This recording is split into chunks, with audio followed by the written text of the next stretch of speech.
এখন শুনবেন আজকের গুরুত্বপূর্ণ খবরের শিরোনাম। ইসরায়েলি বর্বরতার আরেক চিত্র ত্রাণ নিতে যা ফিলিস্তিনিদের উপর গুলিবর্ষণ, হতাহত 250। রাশিয়ায় বৃহত্তর পরিসরের অভিযান চালাচ্ছে ইউক্রেন। জাতিসংঘের প্রতিবেদনকে রাজনৈতিকভাবে ব্যবহার করলে প্রতিশোধের হুঁশিয়ারি ইরানের। ইয়েমেনি ক্ষেপণাস্ত্র হামলায় বেন গুরিয়ন বিমানবন্দর বন্ধ ঘোষণা। 30 জুন পর্যন্ত যুদ্ধবিরতি বাড়িয়েছে মিয়ানমার জান্তা। 71-এর ব্যথা এখনো অনুভব করে পাকিস্তান, জানিয়েছেন পাকিস্তানের প্রেসিডেন্ট আসিফ আলী জারদারি। ত্রাণ নিতে যাওয়া ফিলিস্তিনিদের উপর গুলিবর্ষণ, হতাহত 250। দক্ষিণ গাজা রাফার পশ্চিমে আল মাওয়াসি এলাকায় ত্রাণ সংগ্রহে যাওয়া সাধারণ মানুষের উপর নির্বিচারে গুলি চালিয়েছে বর্বর ইসরায়েলি বাহিনী। রোববারের এ ঘটনায় প্রায় 50 জন ফিলিস্তিনি নিহত ও 200 জনের বেশি আহত হয়েছেন বলে জানিয়েছে গাজার স্বাস্থ্য মন্ত্রণালয়। মন্ত্রণালয়টি আরও জানিয়েছে নিহতদের মধ্যে 28 জনের মরদেহ খান ইউনিসের নাসের হাসপাতালে এবং 21 জনের মরদেহ রেড ক্রসের ফিল্ড হাসপাতালে পাঠানো হয়েছে।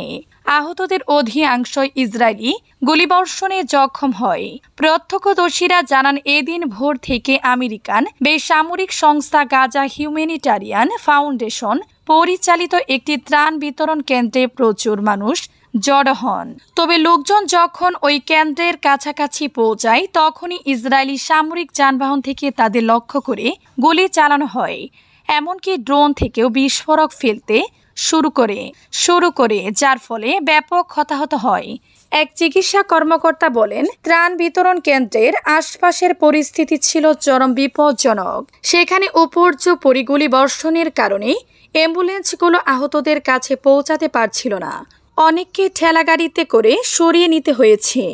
রাশিয়ায় বৃহত্তর পরিসরের অভিযান চালাচ্ছে ইউক্রেন। রাশিয়ার সামরিক বিমান ধ্বংসে বৃহত্তর পরিসরের এক অভিযানে শুরু করেছে ইউক্রেন, যার অংশ হিসেবে দেশটি রোববার রাশিয়ার পূর্ব সাইবেরিয়ার একটি বিমান ঘাঁটিতে হামলা চালিয়েছে, যেটি ইউক্রেন সীমান্ত থেকে কয়েক হাজার কিলোমিটার দূরে অবস্থিত। ইউক্রেনের নিরাপত্তা সংস্থার একটি সূত্র এ তথ্য জানিয়েছে। কিয়েভ থেকে এএফপি জানায়, সূত্রটি জানায় রাশিয়ার ভিতরে সম্মুখ সীমা থেকে অনেক দূরে থাকা শত্রু বোমারু বিমান ধ্বংসে ইউক্রেনের নিরাপত্তা সংস্থাগুলো একটি বৃহত্তর পরিসরের বিশেষ অভিযান পরিচালনা করছে। সূত্রটি আরও জানায়, এই অভিযানে 40টিরও বেশি বিমানকে লক্ষ্যবস্তু করা হয়েছে এবং বেলাইয়া বিমান ঘাঁটিতে আগুন ধরে গেছে। এদিকে রাশিয়ার একটি প্রতিনিধি দল রোববার ইস্তাম্বুলে উড়াল দিয়েছে, যেখানে সোমবার ইউক্রেনের সঙ্গে তাদের আলোচনা অনুষ্ঠিত হওয়ার কথা রয়েছে। রুশ রাষ্ট্রীয় সংবাদ সংস্থাগুলো অজ্ঞাত সূত্রের বরাত দিয়ে এ তথ্য জানিয়েছে। জাতিসংঘের প্রতিবেদনকে রাজনৈতিকভাবে ব্যবহার করলে প্রতিশোধের হুঁশিয়ারি ইরানের। ইরান রোববার একজন সতর্ক করে জানিয়েছে, যদি ইউরোপীয় শক্তিগুলো জাতিসংঘের প্রতিবেদনকে রাজনৈতিকভাবে ব্যবহার করে তবে তারা এর প্রতিশোধ নিবে। ওই প্রতিবেদনে বলা হয়েছে, ইরান সমৃদ্ধ ইউরেনিয়াম উৎপাদন উল্লেখযোগ্যভাবে বৃদ্ধি করেছে। আন্তর্জাতিক আণবিক শক্তি সংস্থা আইএর ওই প্রতিবেদনে বলা হয়েছে, ইরান তার সমৃদ্ধ ইউরেনিয়ামের 60% পর্যন্ত বাড়িয়েছে, যার পারমাণবিক অস্ত্র তৈরির জন্য প্রয়োজনীয় প্রায় 90% স্তরের কাছাকাছি। ফরাসি বার্তা সংস্থা এএফপির দেখা গোপন আইএর প্রতিবেদনে বলা হয়, ইরানের মোট সমৃদ্ধ ইউরেনিয়ামের পরিমাণ এখন 2015 সালের বিশ্ব শক্তির সাথে একটি ঐতিহাসিক চুক্তি অনুসারে অনুমোদিত সীমার 45 গুণ ছাড়িয়ে গেছে এবং তা আনুমানিক 9247.6 কিলোগ্রাম। এক বিবৃতির উদ্ধৃতি দিয়ে তেহরান থেকে এএফপি জানায়, ইরানের পররাষ্ট্রমন্ত্রী আব্বাস আরাগচি শনিবার আইএর প্রধান রাফায়েল গ্রোসিকে তাদের রাজনৈতিক উদ্দেশ্য অর্জনের জন্য পারমাণবিক পর্যবেক্ষণ সংস্থার প্রতিবেদনকে কাজে লাগানো থেকে দলগুলোকে বিরত রাখার আহ্বান জানান। বিবৃতিতে আরও বলা হয়, এআইএ প্রধান গ্রোসিকে এক ফোন আলাপে ব্রিটেন, ফ্রান্স ও জার্মানির কথা উল্লেখ করে আরাগচি বলেন, 2015 সালের চুক্তির ইউরোপীয় পক্ষগুলোর যে কোনো অনুপযুক্ত পদক্ষেপের জবাব দিবে ইরান। ইয়েমেনি ক্ষেপণাস্ত্র হামলায় বেন গুরিয়ন বিমানবন্দর বন্ধ ঘোষণা। ইয়েমেন থেকে ক্ষেপণাস্ত্র ছোড়ার পর তেল আবিব ও জেরুজালেমে আল কুদুস বিমান হামলার সাইরেন বেজে ওঠে। সেই সঙ্গে তেল আবিবের বেন গুরিয়ন আন্তর্জাতিক বিমানবন্দরের সব ফ্লাইট বাতিল করা হয়েছে। রোববার সন্ধ্যায় এক প্রতিবেদনে এ তথ্য জানিয়েছে ইসরায়েলি গণমাধ্যম টাইমস অফ ইসরায়েল। সংবাদ মাধ্যমটির দাবি, ইয়েমেন থেকে ছোড়া একটি ক্ষেপণাস্ত্র বেন গুরিয়ন বিমানবন্দরের দিকে যাচ্ছিল, তবে সেটিকে মাঝপথে প্রতিহত করা হয়েছে।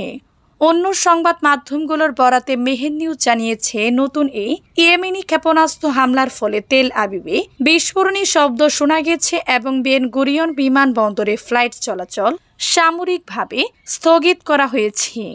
ইসরায়েলি গণমাধ্যম আরও জানিয়েছে, গত মার্চ মাসে গাজায় পুনরায় হামলা শুরু এবং যুদ্ধবিরতি লঙ্ঘনের পর থেকে হুতি আনসারুল্লাহ নিয়ন্ত্রিত ইয়েমেনের সশস্ত্র বাহিনী ইসরায়েলি অধিকৃত অঞ্চলের দিকে এখন পর্যন্ত 43টি ক্ষেপণাস্ত্র নিক্ষেপ করেছে।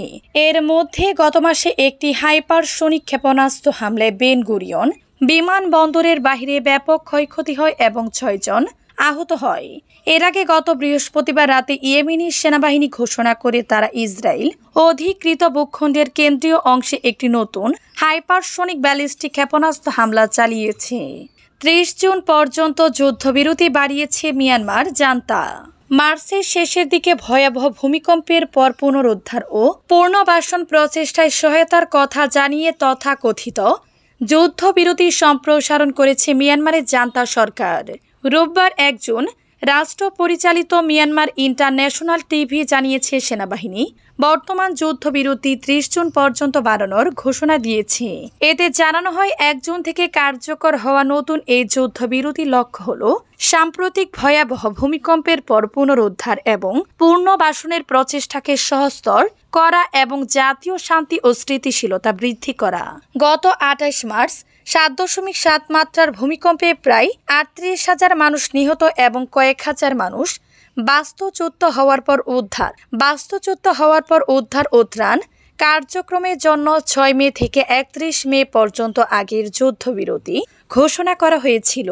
শনিবার এক ঘোষণায় জান্তা বাহিনী জাতিগত সশস্ত্র সংগঠন এবং অন্যান্য গোষ্ঠীগুলোকে জননিরাপত্তা বা জাতীয় স্থিতিশীলতার জন্য হুমকি স্বরূপ কর্মকাণ্ড থেকে বিরত থাকার আহ্বান জানিয়েছে।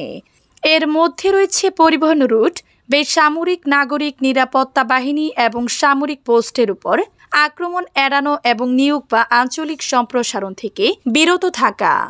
71-এর ব্যথা এখনও অনুভব করেন পাকিস্তানের প্রেসিডেন্ট। বাংলাদেশের সঙ্গে দ্বিপাক্ষিক সম্পর্ক আরও ঘনিষ্ঠ করার উপর জোর দিয়েছেন পাকিস্তানের প্রেসিডেন্ট আসিফ আলী জারদারি।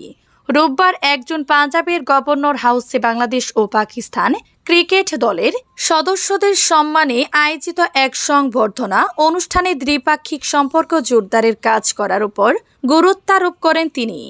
দেশটির সংবাদ মাধ্যম AIOI নিউজের প্রতিবেদনে বলা হয়েছে, বাংলাদেশ পাকিস্তান